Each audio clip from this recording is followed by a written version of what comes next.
नमस्कार, आप जुड़ चुके हैं वेल एक्सप्रेस न्यूज़ के साथ। सभी पैनलिस्ट जो मेरे साथ एक तो जुड़े हुए हैं, वो कश्मीरी पंडित कम्युनिटी के अलग-अलग विभिन्न-विभिन्न भागों से और अलग-अलग पार्टी से हैं और कुछ सोशल एक्टिविस्ट भी हैं मेरे साथ। मैं इनसे जानने की कोशिश ज़रूर करूँगा। सर, आप लोग लगातार कम्युनिटी के लिए काम करते रहते हैं और कम्युनिटी की भलाई के लिए हमेशा आगे आते हैं। लेकिन 13 तारीख की जो वोटिंग हो चुकी है, उसमें भी बहुत सी दिक्कतें आई लोगों को। लोगों के हाथ में वोटर आईडी कार्ड था, लेकिन लोग वोट कास्ट नहीं कर पाए। लेकिन होम होम मिनिस्टर साहब ने ये कहा है कि वोट जो है वो बहुत अच्छे से हुआ है, अच्छी बात है, वोट होने चाहिए।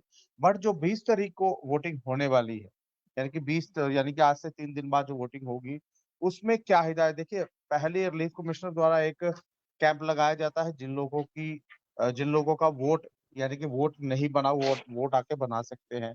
और भी बहुत सी ऐसी चीजें थी जो रिलीफ कमिश्नर जम्मू ने कहीं न कहीं सुविधा देने की कोशिश की। अभी जो 13 रोज तारीख की वोटिंग के बाद प्यारेलाल जी, आप क्या कहेंगे इसके ऊपर? पहले आप बताएं, अपनी बात करें। जी सर, हमें जो 13 तारीख को हमने हाल देखा, तो उसके बाद हमने आपकी चैनल के माध्यम से और बाकी सोशल मीडिया और प्रिंट मीडिया के जरिए जो हमने सरकार को दुहाई दी, उसका नतीजा हमें 2-4 दिन से मिल रहा है कि यहां तक नौबत पहुंची कि बीएलओज ने खुद फोन शुरू किए करने हर एक फर्द को कि भाई अगर किसी का वोट नहीं है तो वो एनलिस्ट कराओ।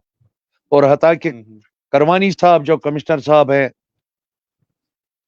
उन्होंने सजेशन हासिल की और उसके बाद उन्होंने लाउड स्पीकर, ये पहली बार है कि सरकारी तौर से लाउड स्पीकर कल लगा ऑटो में, सुनने में आया, मैंने खुद नहीं देखा। तो भाई अगर किसी का वोट मिसिंग है तो वो एनलिस्ट कराओ।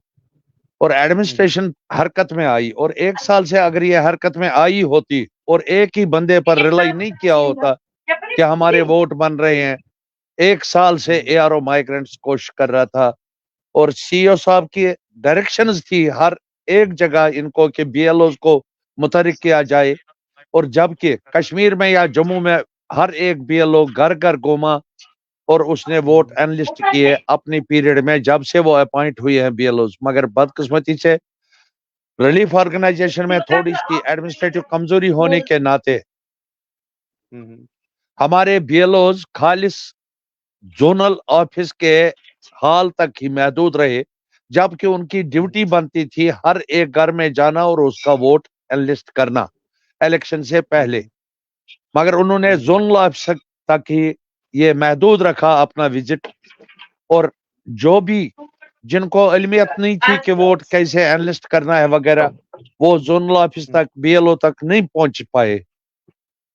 और जबकि हता कि हमारा एम फॉर्म भी खत्म हुआ था, और ये सब कुछ एडमिनिस्ट्रेटिव कमजोरी रही कि बीएलओ को घर घर जाकर के जो वोट एनलिस्ट करवाना था वो उन्होंने दफ्तर में बैठ कर किए। और इसका नतीजा निकला कि 13 तारीख को जो वोटिंग हुई वो 52,000 कुछ सौ वोट थे श्रीनगर कॉन्स्टिट्यूंसी के, मगर उसमें 16,398 वोट ही एआरओ माइग्रेंट्स ने बाहर फेंक दिए वोटर लिस्ट की शक्ल में। और अमित शाह जी का सच कहना है, वो 52,000 का कहाँ हिसाब करता है वोट हमारे श्रीनगर कॉन्स्टिट्यूंसी को, वो तो 16,000 का कर रहा है। और 16,000 का वो बोल रहा है 6,000 वोट पड़े तो वो 40% है, उनको तो कहना है। मगर शाह साहब को, अमित शाह जी को ये देखना चाहिए था कि बेसिक वोट्स कितने थे और उनमें कितने इन्होंने वोट हमें दिए वोटर लिस्ट।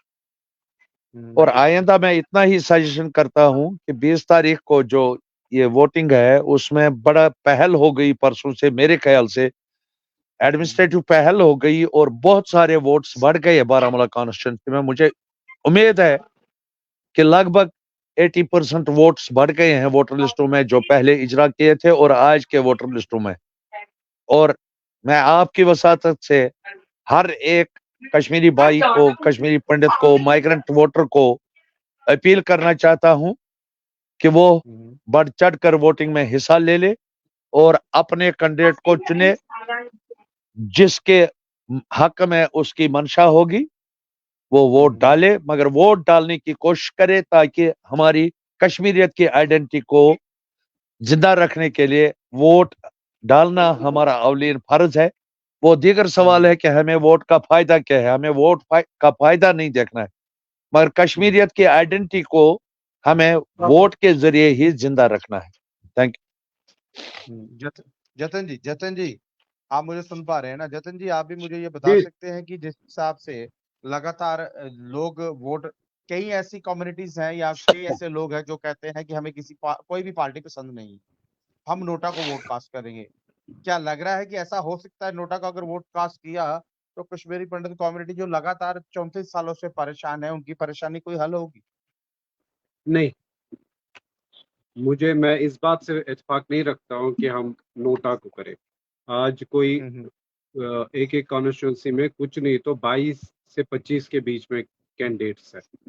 बारामूला के अभी बारामूला का होने वाला है, 22 कैंडिडेट है। तो हमें कोशिश करनी चाहिए कि इन 22 में से हम चूज करें जो पास्ट हमारी एक्सपीरियंसेस है, जिस पार्टी ने लोगों के लिए काम किया हो, जिस शख्स ने काम किया हो, उसके हक में वोट करें। मेरी यही अपील रहेगी हमारी कश्मीरी पंडित कम्युनिटी से कि आप पिछला रिकॉर्ड देख के जिसने कोई काम किया है, जिस पार्टी ने किया है, जो कोई शख्स ने किया, उसके हक में अपना वोट दें, जिससे आपकी वैल्यू बढ़ेगी। नोटा में डालने से मुझे नहीं लगता हमें नोटा को चूज करना सही है, क्योंकि 22 कैंडिडेट है। 22 कैंडिडेट जोक नहीं होता है, एक नहीं है, दो नहीं है, तीन नहीं है, 22 कैंडिडेट है। तो आप ये मैं उनसे कहना चाहता हूं कि आप पिछला रिकॉर्ड देख लीजिए, प्रोग्रेस कार्ड जो बोलते हैं आजकल बड़ा फेमस है, प्रोग्रेस रिपोर्ट। जो प्रोग्रेस रिपोर्ट है हमारी, उसमें देखें कि पीछे खासकर जब से हम माइग्रेंट हुए हैं तब से लेके आज की डेट तक देखें कि किस हुकूमत ने सारे जमाते हैं जो जिन्होंने इस टाइम में रूल किया। आप देखिए किस पार्टी ने आपके लिए काम किया, जिस पार्टी ने आपके लिए काम किया उसके हक में वोट कीजिए। शॉर्ट है, इसमें कोई लंबा चौड़ा कोई है ही नहीं। आपके बीजेपी भी थी, पीडीपी भी थी, कांग्रेस भी थी, एनसी भी थी, तो आप इनका रिपोर्ट कार्ड देख के उसको वोट कर लीजिए जो आपको लगता है कि आपके हक के लिए काम किया, आपके दर्द को थोड़ा सा दूर करने की कोशिश की है। हालांकि ये सही बात है कि हमारी कम्युनिटी ने जो फेस किया इन 35 सालों में, 34 सालों में, वो बहुत मुश्किलात थे, बड़ी मुश्किलों को हमने सामना किया है। मगर उस चीज में हमें देखना है कि इसने हमें राहत पहुंचाने की कोशिश की है, कौन सी पार्टी थी जो हमारे साथ खड़ी होगी। तो उन चीजों को देख के मुझे लगता है कि वोट करना चाहिए। और मैं अपनी तरफ से यही कहूंगा कि जो हमारा प्रोग्रेस रिपोर्ट है, नेशनल कॉन्फ्रेंस का प्रोग्रेस रिपोर्ट है पिछला, उस पर देखिए और हमारे हक में वोट करें। बारामूला का अभी 20 तारीख को है। मेरी सबसे अपील रहेगी अपनी कम्युनिटी से, भाइयों से, बहनों से, बुजुर्गों से, कि आप बढ़ चढ़ कर इसमें हिस्सा ले, वोट पोल करें। और मेरी रिक्वेस्ट है कि हमारे हक में नेशनल कॉन्फ्रेंस के कैंडिडेट उमर अब्दुल्ला के हक में वोट करें। देखिए ना, उनके अगर उनका रिपोर्ट कार्ड ही देखें हम, तो उनके रिपोर्ट ये टेन्योर में ही हमारे जगती के टूर्नामेंट जो क्वार्टर है वो बने, चलिए जॉब चलिए जो है वो दिए चलिए, गए। जतन जी माफ कीजिएगा, मैं आपको रोकूंगा। आपका टर्नओवर उमर अब्दुल्ला साहब का कितना रहा, कैसे रहा, मैं उसको पे नहीं जाऊंगा। मुझे ये जी, कहना है कि आपकी कम्युनिटी किस चीज को लेकर वोट करेगी। चलिए आप आपसे मैं इनसे पूछता हूँ, सर क्या लग रहा है आपको? Progress report. प्रोग्रेस रिपोर्ट की बात की जा रही है, सर आपको क्या लग रहा है, मुझे ये बताएं।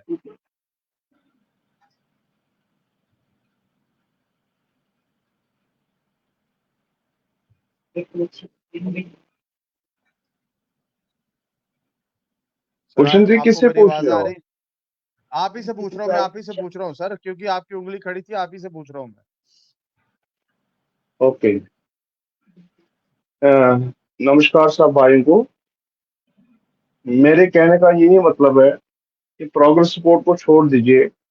पहले मैं अपने सुशी साहब का एक अटेंशन चाहता हूँ कि वोट जो परसों लास्ट टाइम ये फास्ट फास्ट हुआ, बेसिकली अगर आप समझे तो it is administration failure.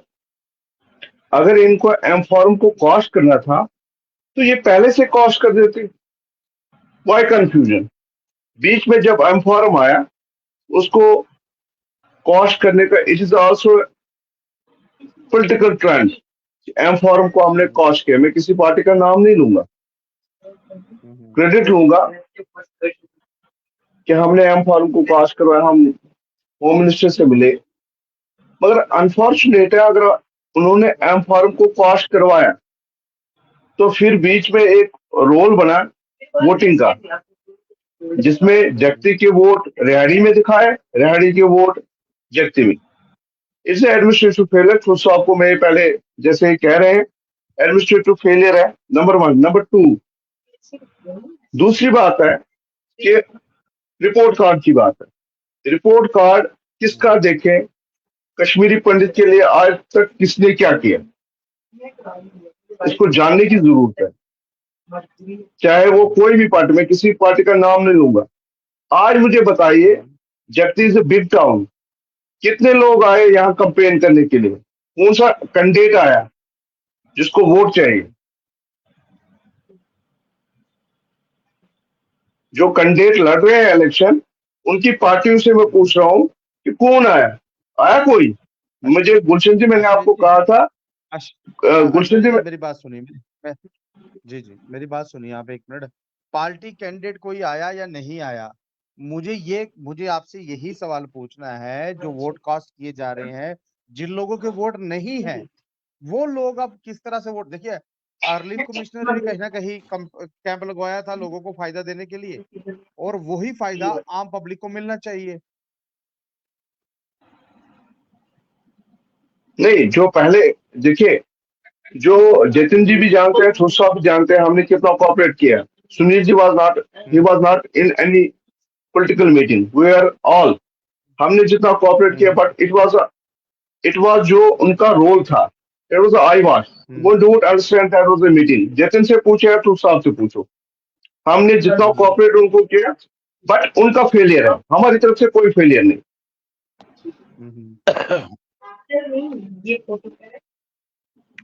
Bharat जी, क्योंकि जैसे ठूस साहब ने कहा कि बीएलओ लगाए इन्होंने, बीएलओ ने कोई रोल नहीं किया। सुनील जी, आप क्या कहेंगे इसके ऊपर, क्योंकि भरत जी का कनेक्शन ऐसा लग रहा है। पहले नमस्कार पूरे पैनलिस्ट को, सबसे पहले नमस्कार सभी साथियों को।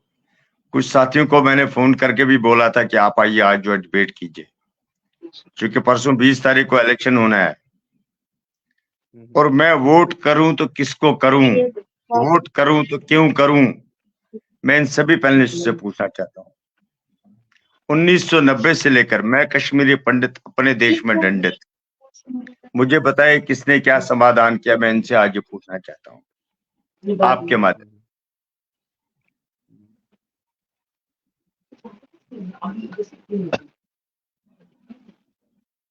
जी गुलशन जी, 1 बाय 1। सर बोले प्यारेलाल जी, आप कहें करें बात। ये हमारी नई पार्टी है, पिछले 2 साल से हम काम कर रहे हैं ग्राउंड लेवल पर, और हमारे लिए खुशी की बात है कि हमारा जो चेयरमैन है डेमोक्रेटिक प्रोग्रेसिव आजाद पार्टी का, उसने जगटी में 2 जलसे किए, पब्लिक रैलीज की, और हर एक प्लेटफॉर्म पर उसका मुद्दा है कश्मीरी पंडितों की वापसी का। हमें किसी पॉलिटिकल पार्टी से और गर्ज नहीं है, किसने क्या किया काम आज तक, उससे हमें कोई गर्ज नहीं है। हमें अपनी उम्मीद है कि अपनी पार्टी जो हमेशा कश्मीरी पंडितों का प्रॉब्लम हाईलाइट कर रहा है हर एक प्लेटफॉर्म पर, हर एक स्टेज पर, और हमारा कैंडिडेट, अश्विनी जी बोल रहे हैं कि कोई कैंडिडेट नहीं आया, हमें चलो टॉपिक से वाबस्ता नहीं है, मगर मैं एक इंफॉर्मेशन देता हूं कि हमारा कैंडिडेट जो अनता का है, उसने हर एक कैंप में दौरा किया हमारे साथ। 1 बाय 1 पॉइंट। हाँ, तो दूसरा पॉइंट है जी, पॉइंट। जब आजाद साहब सीएम जेएंडके बात पूरी करने दीजिए, बात पूरी करने दीजिए। पिछला मैं कुछ नहीं बोल रहा हूँ, पिछला मैं कुछ नहीं बोल रहा हूँ, मैं अगली उम्मीद बोल रहा हूँ। अगली उम्मीद हमें पूरा विश्वास है कि जो उसने वादे किए हैं वो वादे पूरे करेगा, चाहे वो पार्लियामेंट में करवाएगा या असेंबली में करवाएगा। देखिए, आप लोग सब जितने भी पॉलिटिशियन हो, आप इसको गलत दिशा पर ले रहे हो, चाहे बीजेपी हो, पीडीपी हो, एनसीपी हो, कांग्रेस हो, कोई भी पार्टी हो। आप ये देख सकते हैं जिस हिसाब से आज बीजेपी उन आदमियों को सपोर्ट कर रही है जो एंटी नेशनलिस्ट जो मूवमेंट में है, खासकर बारामूला कॉन्स्टिट्यूंसी में, और उसके बाद जो है सब लोग चुप है। आप पॉलिटिकल पार्टियां कर क्या रहे हो? Why you people are not opening them? देखिए इसका मतलब आप लोगों को भी जो है कहीं ना कहीं कुछ ना कुछ जो है पर्दे के पीछे कुछ है। मत करो इस कौम को गुमराह। मैं सभी पॉलिटिकल पार्टियों से कह रहा हूँ, क्योंकि मेरा भविष्य जो है खराब मत करो, मेरे 34 साल जो बर्बाद मत कीजिए। अगर आप लोग इन्हीं के साथ मिले हो, उन्हीं मिलिटेंटों के साथ मिले हो जिन्होंने हमें घर से बेघर किया, तो फिर जो है मुझे लगता है जो आप लोगों को भगवान भी नहीं बख्शेगा। बहुत हो गया 34 साल। कभी कौन सी पार्टी, कभी क्या पार्टी, हमें उस चीज से कोई मतलब नहीं। हमें ये बताइए मैं वोट डालूं तो क्यों डालूं? 34 साल से क्या मुझे मिला? सुनील जी मैं आपको अपील करता हूं कि आप जी मेरी बात सुनिए। मैंने सबको मौका देना है सर। मैं सबसे पूछूंगा नहीं, पॉइंट सर, पॉइंट। आज का डिबेट जो है ना बहुत ही महत्वपूर्ण है, चूंकि परसों वोटिंग होनी है। मेरी जनता को पता चलना चाहिए, मेरे पब्लिक को पता चलना चाहिए हो क्या रहा है। हाँ जतिन जी, आप मुझे ये जवाब दीजिए, जिस हिसाब से सुनील जी बोल रहे हैं अलग अलग पार्टियों ने क्या क्या किया। देखिए आपको पता है जो बी टीम्स है वो मेरे पास सामने इस वक्त नहीं आई है। अब बी टीम में किसको कह रहा हूँ, मैंने सबको फोन किया था, सबको मैसेज भेजा था, सबको लिंक भेजा था कि आप आपके अपनी क्लैरिफिकेशन दे सकते हैं, लेकिन कोई यहाँ आने के लिए राजी नहीं। अब आप ये बताइए, जो सुनील जी ने सवाल किया है कि मैं वोट किसको डालूं, अब इनको बताइए किसको वोट डालना है। वो आप अपनी पार्टी के तरीके। मैं सुनील जी के साथ साथ पूरी कम्युनिटी को अपील करता हूं कि नेशनल कॉन्फ्रेंस के हक में, उमर अब्दुल्ला के हक में वोट करें। उसको मैंने आपको कहा, मैं ये कोई हवा में बात नहीं कर रहा हूं। मैं कह रहा हूं रिपोर्ट कार्ड पे क्वार्टर बनाए गए, उमर साहब ने बनवाए। आपके जॉब्स दिए गए, उमर साहब के टेन्योर में दिए गए। अपेक्स कमेटी बनाई गई जिसमें ये मतलब हिस्ट्री है, जिसमें हर एक मेंबर को, अमरनाथ वैष्णवी जी थे, चट्टा साहब थे, यानी कि आरएसएस लोग, बीजेपी के लोग, पीडीपी के लोग, कांग्रेस के लोग, हर एक कम्युनिटी के सोशल वर्कर, उन्होंने सब 33 पीपल थे उसमें। उनको लिया, कहा कि मुझे आप एक रोड मैप बताइए, आप एक कंसेंसस बनाइए कि कैसे मैं आप लोगों को वापस ले लूं, और कैसे मैं तब तक, जब तक ये प्रोग्राम बनता है, रोड मैप बनता है, यहाँ पे आपकी मुश्किलात को दूर करूं। इस चीज पे वोट देना चाहिए। और मैं उस पे भी आता हूँ, जतिन जी एक मिनट मुझे ये बताइए, आप पॉलिटिक्स में कितनी देर से हैं? मैं कोई 30 ईयर से। 30 ईयर से। सर ये जो कश्मीरी पंडित कम्युनिटी को क्वार्टर्स मिले, जो जॉब्स मिली ना, ये कांग्रेस के वक्त की देन है सर। ये 2000 सर आप गए, आप उसमें मैं बताता हूँ, जवाब देता हूँ सर। हाँ जी ये सर 2006 में अनाउंस हुई थी, ठंडे बस्ते में पड़ी हुई थी। 2009 में उमर साहब ने हुकूमत संभाली, मैं गया था उसके पास फैब में, मैंने उनसे जिक्र की, कुछ और मामला भी उठाए थे, मैं आपको उसका प्रूफ भी देता हूँ जो मेरे पास रिटर्न है। उसके बाद मैंने बात उठाई, उन्होंने नेक्स्ट ये मैंने आपको उस चीज का जवाब। दूसरा सब पैनलिस्ट से मेरी बात हो चुकी। जो पैनलिस्ट मेरे साथ इस वक्त जुड़े हैं वो है भरत खाचरू साहब। भरत साहब आप मेरे साथ लेट जुड़े हैं, मैं आपसे सवाल करूंगा कि आज मुझे 2 सेकंड तक मुझे सर उनका, सुनील जी का एक जवाब देना है। एबी टीम का जवाब देके मैं 2 सेकंड में खत्म करता हूँ। आज तक शर्म नहीं आ रही है उनको, जो लोग अभी कह रहे हैं कि आप उनके हक में वोट कीजिए, इनके हक में वोट कीजिए, अपना उनका कोई कैंडिडेट ही नहीं है, लेकिन किसके लिए कर रहे हैं? जैसे इन्होंने कहा, सुनील जी ने कहा, एंटी नेशनल जो रहे हैं उनके लिए वो अपील कर रहे हैं। और दो आप कहते थे ना कि वो 2 जम्मू में एक बात, कश्मीर में एक बात, ऐसी चल रही है अभी। कश्मीर में वो ओपनली बोल नहीं पा रहे हैं, जम्मू में उनका प्रचार चल रहा है। यहाँ मैंने देखा है आरएसएस और बीजेपी के लोग उनके लिए मीटिंग ऑर्गेनाइज कर रहे हैं। इसलिए लोगों को कोई नाम इस चीज को समझिए। जैसे नाम नहीं ले रहे हैं, कोई ओपनली कोई नहीं कह रहा है। Let them come open, nobody comes open to move vote. चलिए सुनिए सर, मेरी बात सुनिए। मेरे साथ भरत काचू साहब जुड़ चुके हैं, बहुत लेट जुड़े हैं, मैं इनसे सवाल रखूंगा। भरत जी, जो 20 तारीख को वोटिंग होने वाली है, आपका क्या मैसेज रहेगा आम आवाम को, आम लोगों को? क्योंकि पिछली बार की तुलना अगर की जाए तो बहुत से लोगों को वोट नहीं डाला गया, लेकिन होम मिनिस्टर ने आंकड़ा दिया 39% वोटिंग जो है कश्मीरी पंडित कम्युनिटी की हुई है। आप कैसे देखते हैं इसको?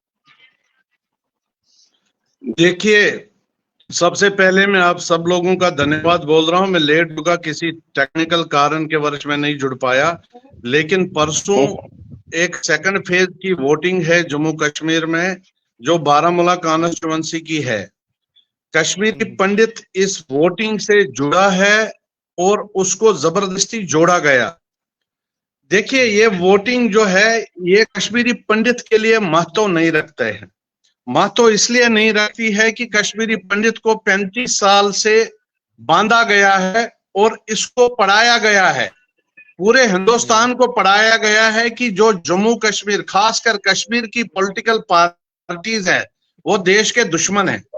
ये कूट कूट के आज तक हमें पढ़ाया गया है और आज 35 साल के बाद हमें यह पढ़ाया जा रहा है कि उनमें से ही किसी कैंडिडेट को वोट दीजिए। लेकिन दिक्कत यह है कि कश्मीरी समाज 35 साल से बाहर है और वोट देना है कश्मीर के लिए। कश्मीरी पंडितों का कोई नामो निशान नहीं, कोई जिक्र नहीं, कोई उनका प्रोग्राम नहीं, रिटर्न रिहेबिलिटेशन का कोई रोड मैप नहीं है।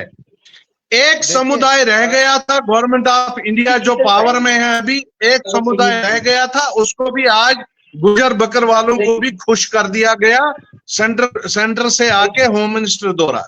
लेकिन कश्मीरी पंडितों का रोड मैप नहीं है। जो आज इसकी दलाली कर रहे हैं कि कश्मीरी पंडितों को इसको वोट देना चाहिए, हम उसको सपोर्ट कर रहे हैं, उसको वोट देना चाहिए, हम कश्मीरी पंडित किसी के ना दुश्मन है ना किसी के दोस्त हैं। कश्मीरी पंडित एक दुविधा में फंसा है पिछले 35 साल में और इसको कंपोज खिला के सुलाया जा रहा है बार बार। कश्मीरी पंडित को ऑस्ट्रेलियन गाय की तरफ बांध दिया गया है और इसको बेचा जा रहा है। मैं अपनी समुदाय को आज आपके माध्यम से हाथ जोड़ के रिक्वेस्ट कर रहा हूं कि आज तक हमें यही सिखाया गया है कि कश्मीर में जो भी पॉलिटिकल पार्टी है वो किसी काम की नहीं है। जो आज पावर में पार्टी है उसी ने हमें यह सिखाया है, उसी ने बोला है कि यह खानदानी राज चल रहा है कश्मीर में। हर कोई पार्टी खानदानी राज चला रही है, हिंदुस्तान का पैसा खा रही है और आज वही पार्टी हमें किसी पार्टी की वकालत कर रही है। हम अपने समाज को यह रिक्वेस्ट कर रहे हैं कि अगर ये हमें यह 35 साल से पढ़ाया गया है तो रातों रात में कोई पार्टी अच्छी कैसे बन गई? क्या यह स्वरूप की धुलाई है जो स्वरूप बाल्टीन में डालते हैं, कोई वॉशिंग पाउडर बाल्टीन में डालते हैं किसी पार्टी का और उसी वॉशिंग पाउडर में कोई और पार्टी डालते हैं, क्या वो धुल के साफ हो गई? इसीलिए मैं अपने समुदाय को ये चीजें ध्यान में रखो, 20 तारीख को ध्यान में रखो ये चीजें और अपने मत का प्रयोग करो। अगर हमारे लायक कोई पार्टी ही नहीं थी आज तक, कैसे बन गई? इसीलिए लीगल ऑप्शन बनाया है इलेक्शन कमीशन ऑफ इंडिया ने कि आपको अगर कोई कैंडिडेट पसंद नहीं है, कोई पार्टी पसंद नहीं है, उसके लिए NOTA government of India, election commission of India ने बनाया है, उस नोटा को चुनिए, वही हमारा निशान है, वही इलेक्शन सिंबल है। हाँ ठीक है भरत जी आपकी बात होगी। देखिए एक मिनट के लिए आप मेरी बात सुन लीजिए, 1 मिनट के लिए। देखिए कोई भी पैनलिस्ट जो है मेरे साथ हैं, कुछ पैनलिस्ट देखिए इसमें लोग कमेंट कर रहे हैं, आधे पैनलिस्ट मेरे साथ सोशल एक्टिविस्ट है और आधे जो है वो पॉलिटिकल लीडर है। मैं ये आपको बता दूं, जो लोग कमेंट करके ये बोल रहे हैं कि जो पैनलिस्ट है, मैंने पहले बोल दिया, कुछ सोशल एक्टिविस्ट है और कुछ जो है वो पॉलिटिकल लीडर है। जतिन जी, आपकी पार्टी जो है वो सबसे ज्यादा राज किया है उसने कश्मीर पर, लगभग 27 साल। अब 27 साल के बाद भी उमर अब्दुल्ला साहब जो इलेक्शन लड़ रहे हैं, जिस सीट पर इलेक्शन लड़ रहे हैं, उस सीट पर कहीं ना कहीं इंजीनियर शीर साहब भी इलेक्शन लड़ रहे हैं और पीसी के चेयरमैन वो भी इलेक्शन लड़ रहे हैं। अब मुझे ये बताइए कि आपको ऐसा नहीं लग रहा कि कहीं ना कहीं दिक्कतों भरा सामना जो है वो इस वक्त करना पड़ जाएगा इनको? नहीं, दिक्कतें क्या है, जब इलेक्शन में हम आते हैं, पॉलिटिकल पार्टी जो होती है वो हमेशा इस चीज के लिए तैयार होती है कि कहाँ पे जो भी, चाहे इलेक्शन कोई भी हो, वो हम उसके लिए तैयार होते हैं। कहीं पे टफ होता है, कहीं पे इजी होता है, it hardly matters. But political party का होता है, मैदान में उतर के हम रेडी होते हैं। हमें कोई ये नहीं है कि कौन सामने है, हम लोगों के साथ है, लोगों ने अल्टीमेटली फैसला करना। हम लोगों तक जा रहे हैं, लोगों तक अपनी बात पहुंचा रहे हैं। हमें तो किसी को, हम थोड़ी किसी को आगे करके देख रहे हैं कि ये है या वो है, हम लोगों तक पहुंच रहे हैं। मैंने आपको पहले भी कहा, हम अपना प्रोग्रेस रिपोर्ट लेके जा रहे हैं। चलिए प्रोग्रेस रिपोर्ट हम लोगों तक लेके जा रहे हैं। वो हमें, वो लोग बेस्ट जज है, वो हमें जज करेंगे। देखिए गुलशन जी, मैं इंडल्ज करना चाहता हूं यहाँ पे। हमारे सामने, कश्मीरी पंडित के सामने किसी का प्रोग्रेस रिपोर्ट सही नहीं है, कोई प्रोग्रेस रिपोर्ट नहीं है, सभी डिमोलिशिंग है। हर कोई पॉलिटिकल पार्टी, हर कोई पॉलिटिकल लीडर J&K का कश्मीरी पंडित की बर्बादी का जिम्मेवार है। कोई भी पॉलिटिकल लीडर सच्चे कश्मीरी पंडित के सामने खड़ा नहीं हो सकता है, क्योंकि ये 35 साल किसी भी पॉलिटिकल पार्टी ने इस चीज की वकालत नहीं की कि कश्मीरी पंडित को रिहेबिलिटेट करना है, रिटर्न करना है। पिछले 10 साल में यह बुना गया है कि कश्मीर के हालत सुधर गए, वहां G20 हो गया, वहां इलेक्शन हो रहे हैं। अगर सब कुछ हो रहा है कि कश्मीरी पंडित बाहर क्यों है, इसको बाहर वोट क्यों देना है? इसीलिए कश्मीरी पंडित के सामने किसी पार्टी का प्रोग्रेस रिपोर्ट जीरो है, जीरो। चाहे वो बीजेपी हो, चाहे वो कांग्रेस हो, नेशनल हो, PDP हो, हमारे सामने किसी का प्रोग्रेस रिपोर्ट सही नहीं है। ये सब पार्टियों का प्रोग्रेस रिपोर्ट बिल्कुल रद्द करते हैं। मैं भरत जी से मुतफिक नहीं हूँ। भरत जी, आप मेरी बात सुनिए। ये मैं मानता हूँ कि जो हम कश्मीरी पंडितों ने साहब, मैंने ये आपसे, तब आप जुड़े नहीं थे, उससे पहले भी बोला, हमने बहुत कुछ कहा है और हमें जितना मिलना चाहिए उतना नहीं मिला है। लेकिन उसके बावजूद आप देख लीजिए ना, जो पार्टी, जिस पार्टी ने, आप खुद जानते हैं कि जब हम 2002 से इसको नहीं मिला वक्त सर, नेशनल कॉन्फ्रेंस की 90 से कितनी बार गवर्नमेंट आ गई कश्मीर में? 1996 कितने साल फारूक अब्दुल्ला साहब MP रहे सेंटर में? आप मुझे बताओ ना। उन्होंने, मैं हर किसी पार्टी को एक चीज बताऊंगा आपको।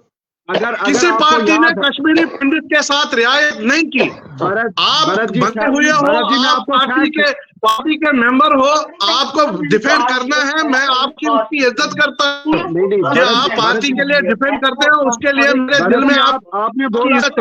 लेकिन कश्मीरी पंडित के साथ सभी पार्टियों ने जुल्म किया। एक मिनट भरत जी, आप मेरी बात सुनिए, जवाब सुनिए। आप 2 मिनट साइलेंट होके आप मेरी बात जवाब जी। जतिन जी एक मिनट प्लीज। भरत जी, आप भी एक वक्त ऐसा था, आप भी जम्मू कश्मीर के LG मनोज सिन्हा साहब से मिलके आए थे। आप एक पूरा गठबंधन जो था वो आपका गया था, और LG साहब ने एक आश्वासन दिया था आप लोगों को, एक सोशल एक्टिविस्ट बनने के बावजूद भी एक आश्वासन दिया था कश्मीरी पंडित कम्युनिटी के लिए LG साहब कुछ करेंगे। जो जम्मू कश्मीर के इस वक्त LG है, उन्होंने क्या किया आपके लिए? पॉलिटिकल लीडरों को छोड़ दीजिए, आप अपनी बात कीजिए। हाँ, मैं सुना नहीं, इसकी आवाज चली गई थी। गुलशन जी, फिर से बताइए। सर, आप भी LG जम्मू कश्मीर मनोज सिन्हा साहब से मिले थे, आपका एक दल मिला था, जब बातचीत हुई थी, उन्होंने आश्वासन दिया था। क्या उन्होंने कश्मीरी पंडितों के लिए क्या किया? बिल्कुल, गवर्नर रिपोर्ट करता है एक पॉलिटिकल पार्टी को जो सेंटर में है। सर, जब गवर्नर कोई रिकमेंडेशन देता है, उसके पीछे पॉलिटिकल तंत्र होता है, और जो सेंटर में पॉलिटिकल पार्टी है उसकी एफिलिएशन काफी सारी पॉलिटिकल लीडरों से, J&K से।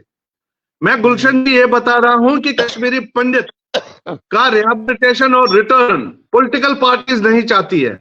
अगर पॉलिटिकल पार्टीज ये चाहती तो वो इस पे संज्ञान लेती और चिल्लाती पार्लियामेंट में।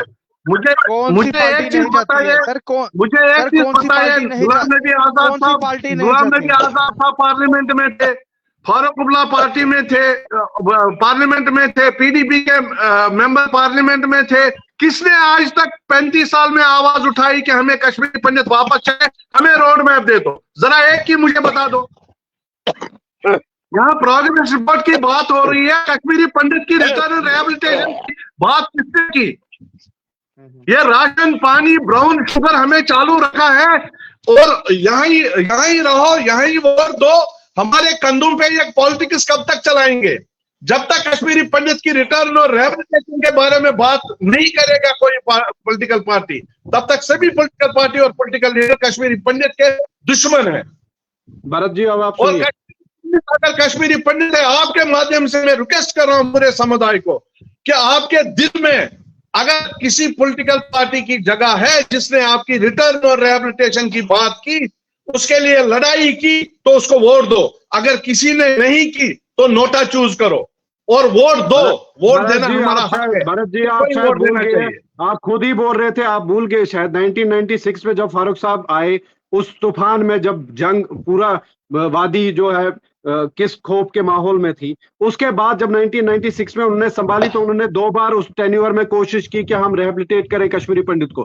वंदामा का मैसेकर हुआ, बातें तो सब करते हैं, सर बातें तो सब करते हैं। सेंटर में बीजेपी ने 10 बार पार्लियामेंट में बोला कश्मीरी पंडितों के साथ जिनोसाइड होगा, ये तो करंट मिनिस्टर ने बोला, लेकिन रिजल्ट क्या हुआ? बातें करने से और लड़ने में फर्क होती है सर।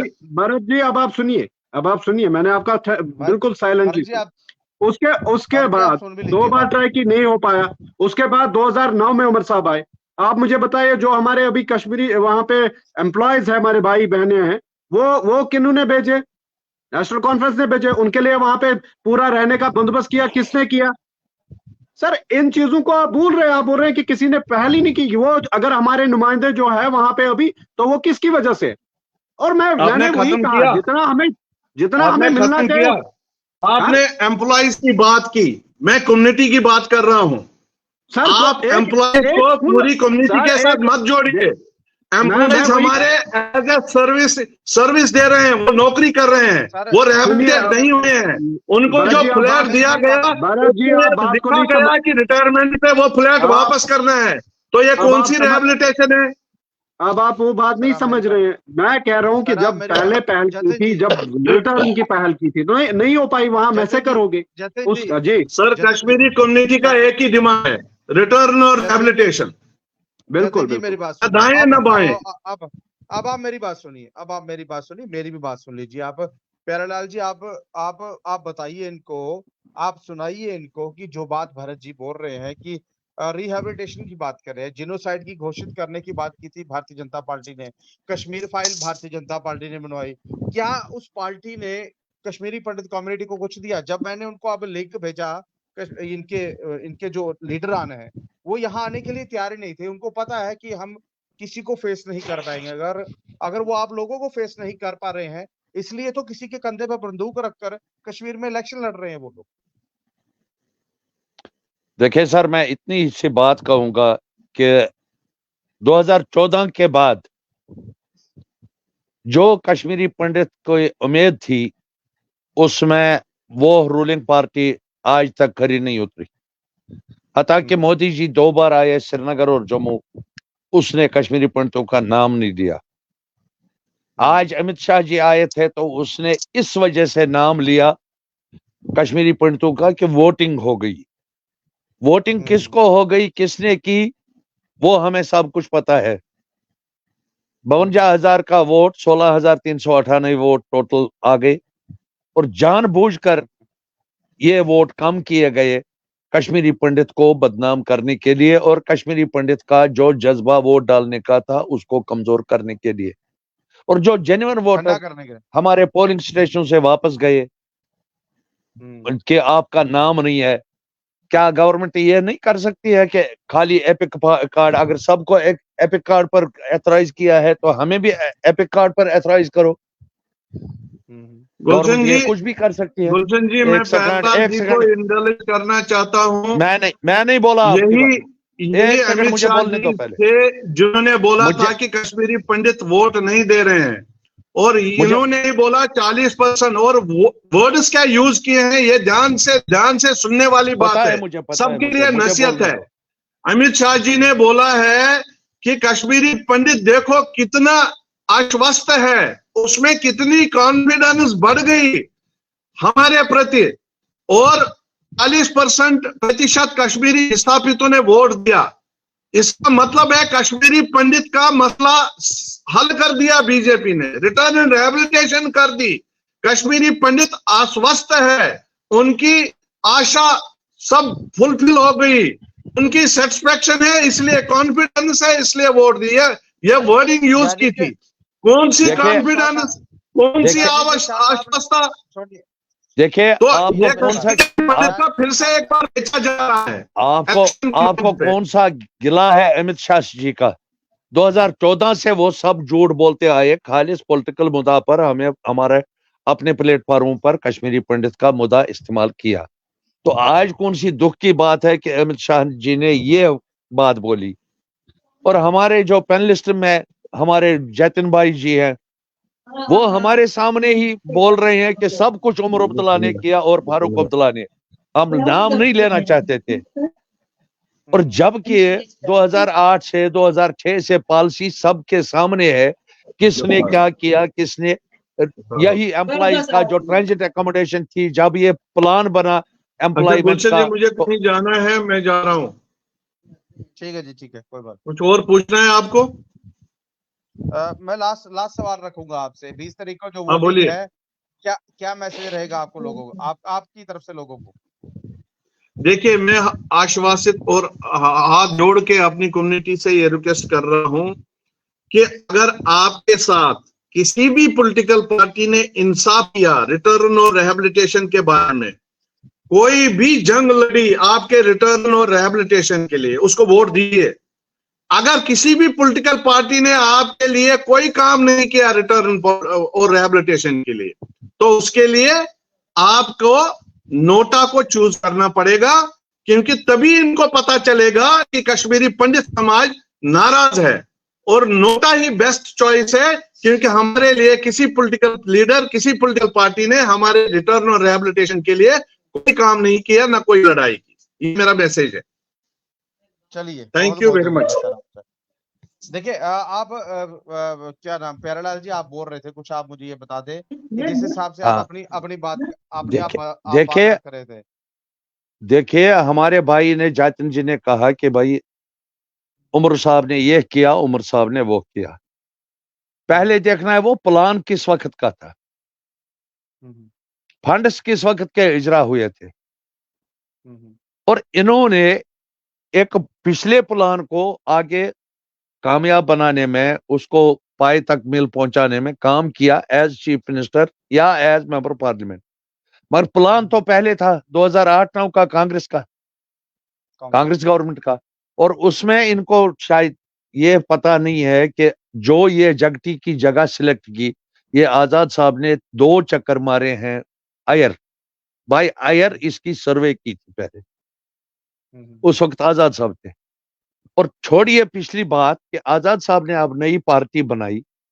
हमें उम्मीद है कि हर एक प्लेटफॉर्म पर जो आजाद साहब ने कश्मीरी पंडितों की रिहैबिलिटेशन के बारे में फर्स्ट मैनिफेस्टो पॉइंट बताया, हर एक जगह और ओपन पब्लिक में जो रैलियां हुई हमारी जगती में भी या बाहर, उसमें जो हमारा मैनिफेस्टो उसने एक्सेप्ट किया है कि फर्स्ट पॉइंट होगा प्रायोरिटी रिलीफ, ये rehabilitation, resettlement with honour and dignity with compensation, और कश्मीरी पंडितों के यूथ को एब्जॉर्ब करने के लिए वो पहल करेंगे। ये हमारा मुद्दा है। और हमारा चूंकि बारामूला में कैंडिडेट नहीं है कोई, हम अनंतनाग के लिए हर एक को अपील करते हैं, अनंतनाग पार्लिमानी रजौरी पार्लिमानी कॉन्स्टिट्यूंसी के लिए आपके माध्यम से, कि उसमें वोट डालें और नोटा का नाम न ले, इस एक्सपेक्टेशन से कि जो हमें वादे किए गए हैं और हमारा कैंडिडेट हर एक जगह कैंपों में घूमा। ये पहली बार है 34 साल में कि एक पार्लियामेंट मेंबर कंडेश्वर ने हर एक जगह जम्मू में कैंपों में आकर के विजिट किया और वोट मांगे और वोटर की अपील की और अपना मुद्दा बताया। और उन्होंने डिक्लेयर किया कि हमारा मैनिफेस्टो कश्मीरी पंडितों की इज्जत से वापसी और बेरोजगारी को खत्म करने का मुद्दा हम उठाएंगे पार्लियामेंट में, अगर हम कामयाब हुए। इस मुद्दा में, इस ज़िम्मन में मैं अपील करता हूं हर एक कश्मीरी पंडित को कि नोटा के बजाय वोट डालें। यह हमारा अवलीन हक है और कश्मीरियत की आइडेंटिटी को कामयाब रखने के लिए, कायम रखने के लिए अपना कीमती वोट डालकर हमारे बाल्टीन पर डालें। और हम यह वादा करते हैं, क्योंकि कश्मीरी डिस्प्लेस्ड पीपल विंग 2 साल से काम कर रही है डीपीएपी में, और हम ये वादा करते हैं जो मैनिफेस्टो में हमारे चेयरमैन साहब ने पॉइंट रखा है उसको पाई तकमील पहुंचाने की कोशिश करेंगे, और उसके मजीद भी जो भी हमें कश्मीरी पंडित की बेहबूदी के लिए होगा वो हम जरूर लड़ेंगे, और हम अपने चेयरमैन को भी लड़वाएंगे उस बारे में, ताकि कश्मीरी पंडितों का जो खोया हुआ 34 साल का हक है वो वापस दिलाएंगे। गुलशन चलिए जी, प्यारेलाल जी, ये तो जी पार्लियामेंट की इलेक्शन हो रही है, इस पे आप चल रहे हैं। क्या हाँ। विधानसभा की 90 सीटों पर डीएपी जो है वो इलेक्शन लड़ेगी? हर जगह ये आगे हर फैसला जगह करना हमारी है। नजर असेंबली पर है। इसीलिए आजाद गुलशन साहब ने अपना कैंडिडेचर वापस लिया ताकि असेंबली के लिए वो पहल करें पार्लियामेंट इलेक्शन के बाद। अश्विनी जी, आप भी गुलशन कुछ बोल रहे हैं, आप बोल दीजिए। गुलशन जी, मैं जवाब दे, मुझे जाना है फिर। जी जी, बोलिए बोलिए। पहले तो मैं अपने प्यारेलाल जी को बताना चाहता हूँ कि नेशनल कॉन्फ्रेंस का हमेशा ये रहा है कि कश्मीर जो है वो अधूरा है कश्मीरी पंडितों के बिना। तो और अभी भी रिसेंटली जब डॉक्टर साहब आए थे तो हमारी कश्मीरी पंडित के साथ एक मीटिंग की थी, उसमें भी उन्होंने क्लियर ये किया कि आपके बगैर अधूरा है। रहा सवाल रिहेबिलिटेशन का, हमारा भी वही है, डॉक्टर साहब ने भी उसमें यही कहा है कि रिहेबिलिटेशन, लेकिन हम बात करेंगे अपनी कम्युनिटी से किन शर्तों पे, इज्जत से, बाइज्जत वापसी और सिक्योरिटी के साथ, जिसमें आपका सेंस ऑफ, सबसे बड़ी चीज है सेंस ऑफ सिक्योरिटी। जब हमारी कम्युनिटी में होगा then and only it is possible कि हम वापस अपने घरों में जाएं। उस चीज को बिल्ड करना वो भी करेंगे हम, और साथ में उनके साथ बैठ के जो रिहेबिलिटेशन का प्लान बनता है उस पे काम करेंगे। प्यारेलाल जी ने और कहा था कि ये सारा कह रहे हैं कि उमर साहब ने किया, उन्होंने किया, और तब कांग्रेस की हुकूमत थी सेंटर में, आज हमारे साथ कोalition में, इस नाते वो भी बनता है कि जो कांग्रेस को वो क्रेडिट देना चाहते हैं वो हमारे साथ कोalition में, इसलिए वो वोट भी हमें ही आता है इस वजह से। तो इसके लिए मैं इनको कहना चाहता हूँ, उस टाइम आजाद साहब कांग्रेस में एक मंत्री थे तो उनको दी गई होगी ड्यूटी कि भाई आप सर्वे कर लीजिए कहाँ पे, चूंकि वो जम्मू कश्मीर से बिलोंग करते थे। वेल, अच्छी बात है। अब आने वाले समय में वो क्या करते हैं वो देखा जाएगा, बट अभी तक जो देखा हमने वो प्रोग्रेस रिपोर्ट कार्ड में हमने देखा कांग्रेस और नेशनल कॉन्फ्रेंस। इसलिए मेरी अपील है अपनी कम्युनिटी पिछले से, प्रोग्रेस रिपोर्ट को नहीं देखना है, हमें देखना है आगे क्या होता है। बिल्कुल वो देखेंगे पिछले आगे, प्रोग्रेस लेकिन रिपोर्ट को पिछला मत रिपोर्ट जो जितलाओ। हमने आगे पिछला देखा, मैंने आप आगे पिछला बताइए प्रोग्रेस आपका रिपोर्ट रोड आजाद मैप क्या साहब का होगा। नहीं जितलाना था, आपने प्रोग्रेस रिपोर्ट की बात की। लोग आपके हम आपके जो आपका जो हमें फ्यूचर देखना प्लान है है, उस पर लोग अगर सहमत होते हैं तो आपको वोट करेंगे। हम हमें अपने देखना प्रोग्रेस, है आगे क्या है। क्योंकि आपका अभी प्रोग्रेस रिपोर्ट नहीं है, इसलिए आप फ्यूचर के लिए प्लान बता दीजिए कम्युनिटी के हाँ, सामने। हम तो अगर वो क्लियरली वोट बोल रहे करते हैं आपके हक में, ठीक है, अदरवाइज हमारा रिपोर्ट कार्ड है, हमारी प्रोग्रेस रिपोर्ट पे लोग देखें। हमारी कम्युनिटी, मेरी कम्युनिटी से हाथ जोड़कर अपील है कि 20 तारीख को दूसरे बटन पे उमर साहब के निशान हल पे वो बटन दबा के कामयाब बनाए। बहरहाल थैंक यू। सर, आप सबका बहुत बहुत बहुत धन्यवाद मेरे साथ जुड़ने के लिए, और आप सबको शुभकामनाएं। जिस भी पार्टी से आप है, आपको वोट पड़े, और भगवान करे कि आपकी पार्टियों को अच्छा वोट पड़े। जो शाह साहब बोल रहे हैं कि 40% वोटिंग हुई है, 39% वोटिंग हुई है, और उनका ये भी कहना है कि वोटिंग जो है वो भारतीय जनता पार्टी को ही है, जिनका कैंडिडेट ही कोई नहीं है, और वो वोटिंग नहीं मांग है। रहे हैं। किसके लिए वोटिंग मांग रहे हैं ये अभी तक समझ नहीं आया मुझे। बहरहाल आप ये क्लियर सबका नहीं है। बहुत बहुत धन्यवाद मेरे साथ जुड़ने के लिए, और ये देश अमित थैंक यू। शाह साहब ने जनहित खुद निभाने बताया है कि ये जुमले हैं, हकीकत नहीं होती है पीछे जुमले हैं। कहीं। उसने और बोला नोट, जुमला है, जब उसको बोला था 15 लाख रुपए आया अकाउंट में, बोला ये जुमलेबाजी है, ये हकीकत नहीं होती है। वही हकीकत आज 16,398 52,000 के बदले 16,398 वोट का वो 40% डाल रहा है, जो 6,000 वोट पड़े हैं। उसने और क्या उसको बताया? भी बदकिस्मती 52,000 है, का उसको बोले भी ना, जी, सर वो उसको भी जोड़ रहे हैं ना, 52,000 का बोले ना। उसको उसी के साथ शायद जोड़ रहे हैं ना कि आत्मविश्वास आया, हालात ठीक हुए, उसकी वजह से पड़ रहा है। बड़ी बदकिस्मती। शुक्रिया सर, नमस्कार। थैंक यू सर, हो गुलशन सकता है भाई, हमेशा। बहुत बहुत बहुत धन्यवाद सर आप सबका मेरे साथ जुड़ने के लिए और बातचीत करने के लिए। Okay sir, thank you.